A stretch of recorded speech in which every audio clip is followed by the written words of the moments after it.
Crewman here with the RX 7600 XT. AMD is gracious enough to let me try it. I am not allowed to go into the benchmarks, and I am not allowed to really not allowed to touch the settings.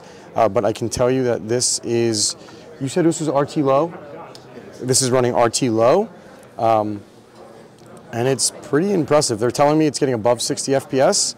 So, I mean, it looks. I don't see any problems with it. It feels very responsive. I mean, it looks very crisp. And as you can see here, it's running on the Ryzen 7 7800X 3D, and it's in 1440p. So the fact that this is on 1440p with ray tracing on low is very impressive. I'm going to try to see if I can spot some ray tracing. We're going to look over here. Is upscaling on? Okay, and upscaling is on as well. It looks very good, guys. You know me, I'm a big fan of the 7600 non-XT. I thought it was an amazing card that actually was a lot better in 1440p than people said, and the extra VRAM and just it really looks like it's helping. A game like this would max out your VRAM pretty good. So as you can see, I'm just moving around. I'm not really doing anything. I'm more looking at the game and seeing how it responds. Now it's a little dark, obviously, so you might see some reflections, but so far so good. The model that we are using is the Gigabyte. I don't know what model it is, but here it is in the case. Yeah, I mean, there's not really much else to say. I just want you to see me using it. Like, it looks very smooth. I don't have anyone else to help me film. Otherwise, maybe I would try to do something more complicated.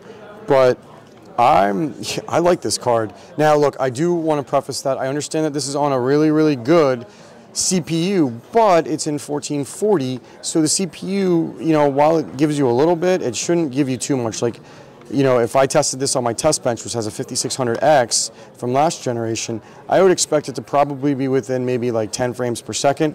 And I think you can play Cyberpunk 2077 in under 60 frames per second.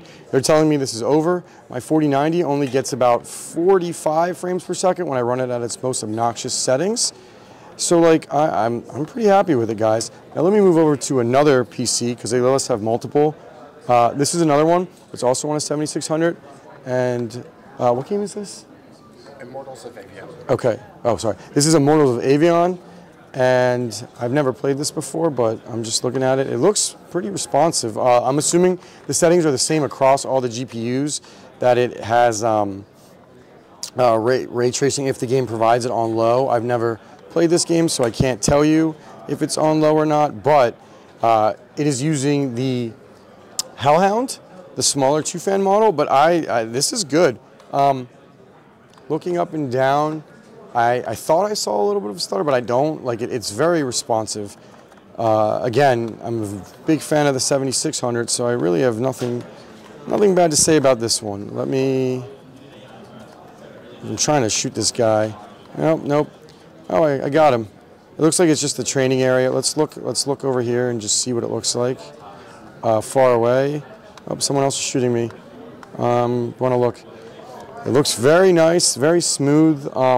This is also in 1440p right here. You can see the specifications. And they're all 16 gigabytes of DDR5 RAM, which is what I would suspect the majority of people would be pairing with this. Would probably be 16 gigabytes of DDR4, but DDR4 and 5 doesn't really make a difference. So let's move on to another one. We're going to go to Main Gear Advantage Desktop. This has a 7900 or 7950X 3D. I'm not a fan of that one, but I don't think it'll do much to performance. We're playing The Last of Us. Yeah. I mean, I'm not a fan of this game on PC, but from what I can see, it looks fine. I don't see any problems with it, guys. Like, you aim. Let me try to hold this with one hand, and yeah, I'm aiming, and yeah, guys, it looks good. I mean, I would think if there's any problems with the way this runs, it's the game more than the GPU, because this game runs terrible on everything. But the graphics look pretty solid. I'm going to move on to another one in a second. I just don't want to get in anybody's way, so I'm just going to show you this one for a little bit longer. So far, it looks pretty good. So we're going to move on to Starfield. I've never actually played Starfield before. We're flying in the sky. This is on a 7800 X3D, 16 gigabytes of RAM as well. We're going up. Let's see. I don't know what I'm doing. I've never played Starfield.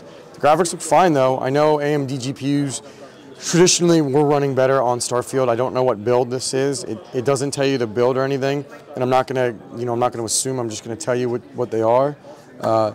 It's probably this one, which I can't see inside of, but it looks fine. I don't see anything. But again, I'm in space. I don't know how to get out of space, so just take this with a grain of salt. So we're gonna move on to another one. This is a 7. Nope, that's it for. That looks like that's it for the 7600 X3Ds. I'm sorry, 7600 XT. Oh, you're good. I'm pretty impressed with it. I mean, I know this is obviously an early review unit, and I'm not allowed to do anything, but I think I'm going to try to review one of these because I'm very, very happy with them, and I think they could really crack open the budget gaming market and probably take the crown from the 7600, unless those get priced lower. All right, guys, thank you for watching this video. Please like and sub. Krootman out.